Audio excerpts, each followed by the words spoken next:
The night was suffocatingly still, the kind of quiet that amplifies every creak and rustle until they claw at your nerves.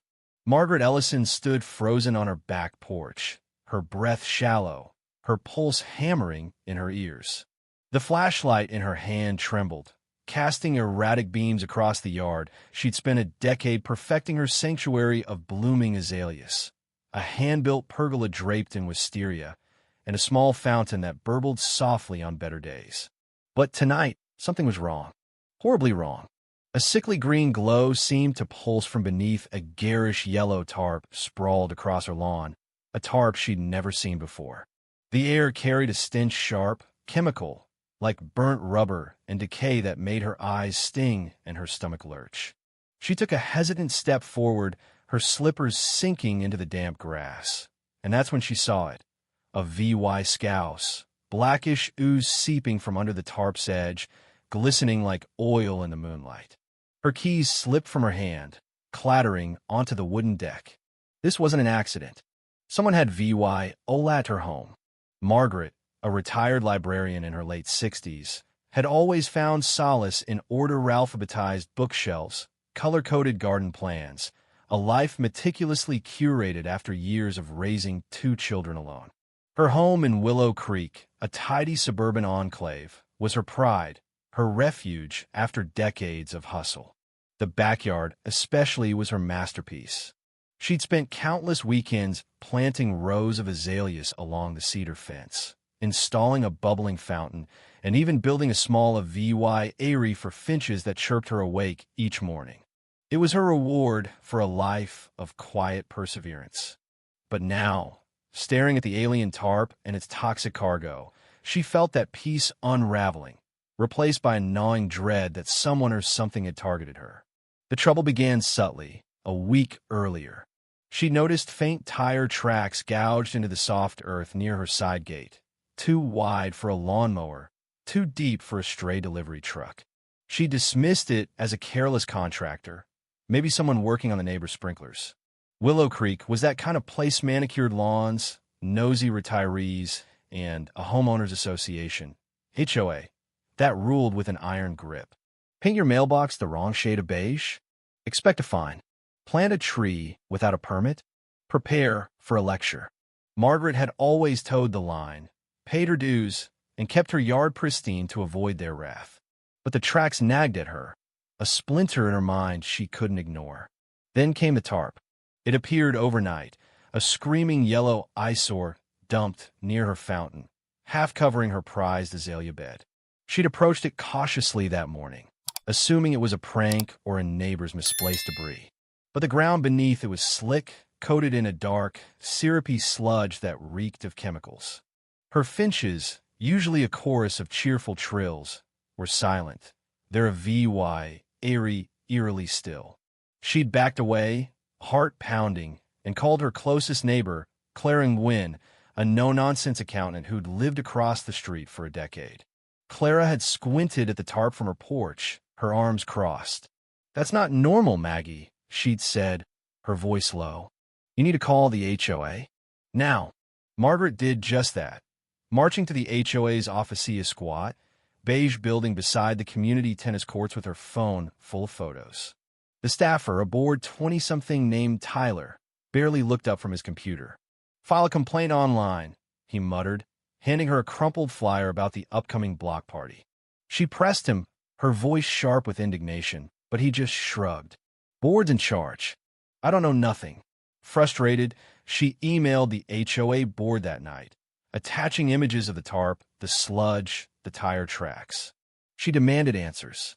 Surely, she thought, they'd act swiftly to protect their precious community image.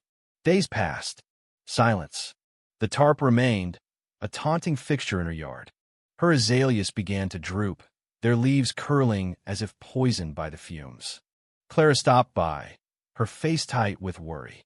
"I saw a truck last night," she whispered, glancing over her shoulder.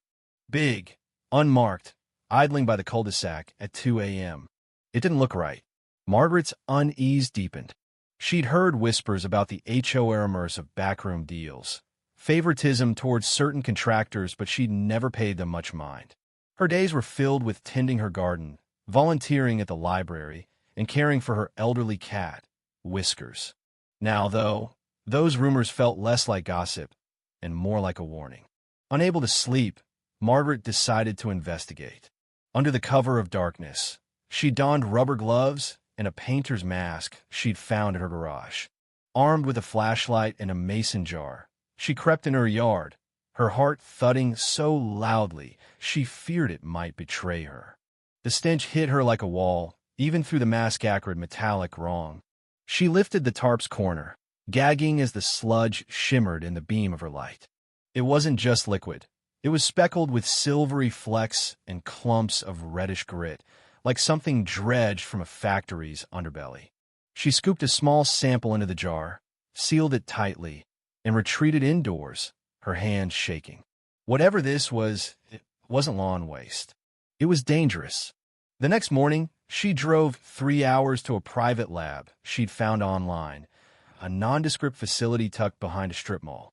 The chemist, a wiry man with thick glasses, took the jar without fanfare. "Could be a few days," he said, scribbling her number on a clipboard. "If it's bad, I'll call sooner." On the drive home, Margaret's mind raced. What if the sludge was radioactive? Carcinogenic? Could it ruin her soil forever, poison her fountain, harm Whiskers? She'd read about Superfund sites land so toxic it was abandoned for generations. The thought of her haven becoming a wasteland made her chest tighten. That evening, a second tarp appeared. This one was blue, dumped near her VY Aerie, with more sludge pooling beneath it. Fury surged through her, hot and clarifying. This wasn't a mistake, it was deliberate. Someone was using her yard as a dumping ground, and the HOA's silence screamed complicity. She snapped more photos, her hands steadier now, fueled by rage. Clara, who'd come over to check on her, shook her head. "This is war, Maggie. You can't let them win." Margaret nodded, her jaw set. She wasn't just fighting for her yard, she was fighting for her home, her dignity, her right to feel safe. She filed a complaint with the NVY Environmental Protection Agency, EPA, that night, uploading every photo, every detail, her fingers flying over the keyboard. She didn't expect much. Government agencies were notorious for red tape, but she had to try. Then she called a local reporter, a young woman named Lena who'd covered HOA dispute before. Lena was skeptical but intrigued. "Toxic waste is a big claim," she said. "Got proof?" Margaret promised to send the lab results as soon as they arrived. For now, she urged Lena to dig into the HOA's contracts, suspecting a trail of dirty money. 3 days later, the chemist called. His voice was grave, almost hesitant. "Your sample's loaded with heavy metals, lead, cadmium, arsenic. And there's something worse, polychlorinated biphenyls, PCBs. Highly toxic, banned since the 70s. You need to keep everyone away from this stuff." Margaret's stomach plummeted. PCBs were the stuff of nightmares linked to cancer, birth defects, entire ecosystems destroyed. She thanked him, hung up, and stared at the jar, now triple-bagged in her shed. It wasn't just EVY Denke. It was a ticking bomb. She shared the results with Clara, who insisted they warn the neighborhood. They went door to door, Margaret clutching a folder with the lab report, her voice steady despite her fear. Some neighbors were horrified, offering to help however they could. Others were dismissive, eyeing her like she was stirring trouble. One man, a retired banker named Harold, scoffed. "You're blowing this out of proportion. Probably just some spilled paint." But Clara, fierce as ever, snapped back. "Paint doesn't make your lungs burn, Harold." By dusk, word was spreading, a low hum of unease rippling through Willow Creek. The HOA finally responded not with answers, but with a letter. It arrived in Margaret's mailbox, typed in cold, bureaucratic prose. "Dear homeowner, we are aware of your concerns. Please note that routine maintenance projects are ongoing. Allegations of hazardous dumping are unfounded. Per HOA guidelines, maintain your property to avoid penalties." The audacity floored her. They were blaming her for the tarps, the sludge, the poison in her yard. She tore the letter in half, then taped it back together to show her attorney, a sharp-eyed woman named Susan who specialized in property disputes. Susan's advice was blunt: document everything. They're circling the wagons. Margaret did just that. She bought a security camera, mounting it to capture her backyard. She kept a log of every strange noise, every unfamiliar vehicle.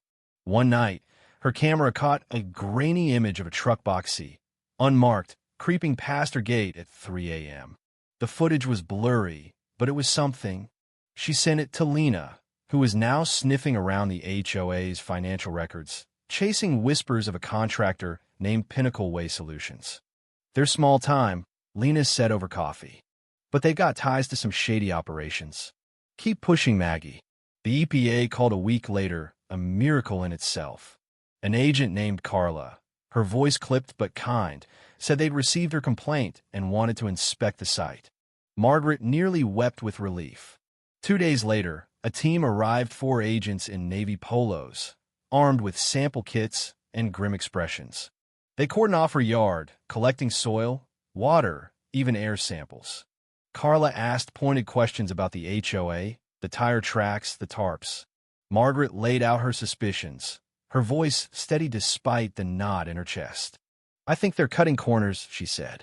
Maybe paying someone to dump waste here instead of disposing of it properly. Carla nodded, her pen flying across her clipboard. We'll follow up. The EPA's presence electrified the neighborhood. Curtains twitched as retirees whispered about hazmat suits and government raids. Clara rallied a small group of allies. Harold's wife, Ellen, who'd softened after seeing the lab results, a young couple, the Patels, who worried about their toddler, an eccentric widower, George, who loved a good conspiracy. They formed an informal watch group, trading texts about odd trucks or chemical smells. Margaret felt a flicker of hope. She wasn't alone anymore. But the HOA didn't back down. Another letter arrived, this time threatening fines for unauthorized structures, her VYARE, of all things. It was retaliation, plain and simple. Susan, her attorney, laughed darkly when she saw it. They're desperate, she said. Keep going. They're scared. Margaret leaned into the fight, fueled by a stubbornness she hadn't known she possessed. She spoke at a tense HOA meeting, holding up the EPA's preliminary findings: elevated toxins, groundwater risks. The board president, a slick realtor named Victor, deflected with platitudes about community harmony. But when Ellen stood and asked, "Is my grandson safe playing outside?" Victor's smile faltered. The room turned on him, a tide of angry murmurs. Then came the break. Lena's digging uncovered a bombshell. Pinnacle Way Solutions have been cited twice for illegal dumping, and their invoices to the HOA were suspiciously low, far below market rates for proper disposal. She published a story in the local paper, complete with Margaret's photos and quotes from anonymous neighbors. The headline screamed, "Toxic Secrets in Willow Creek, HOA Under Fire." Suddenly, Margaret's backyard was a scandal. Reporters called, neighbors texted, and realtors panicked as home sales stalled. Willow Creek, once a postcard-perfect suburb, was now a cautionary tale. The EPA returned with a larger team, drilling test wells and sampling storm drains. Their findings were grim. The contamination wasn't just in Margaret's yard. Traces of PCBs and heavy metals showed up in the community park, the retention pond, even the soil near the tennis courts. The HOA scrambled, hiring a private consultant who claimed the levels were negligible. Margaret, armed with her own lab results, called their bluff at another meeting. "Negligible?" she said, her voice ringing. "Tell that to my dead finches." The crowd roared. The final blow came on a crisp morning when federal agents swarmed the HOA office. Margaret watched from her porch as SUVs lined the street, badges flashing, boxes of files carted out. An EPA official, a man named Ruiz, stopped by later. "Your complaint broke this open," he said. "We've got a VY Denke, the HOA, paid Pinnacle to dump industrial waste here, in other neighborhoods, anywhere they could hide it." Bank records showed kickbacks to Victor and 2 board members who'd pocketed thousands while poisoning their own community. Criminal charges loomed: fraud, environmental violations, maybe more. The fallout was brutal. Home values tanked, forcing some to sell at a loss. The HOA's insurance covered only part of the cleanup, levying residents with hefty fees. Margaret's yard was excavated, her fountain dismantled, her VY scrubbed clean. It took months, but the EPA certified her property safe, a bittersweet VY Tory.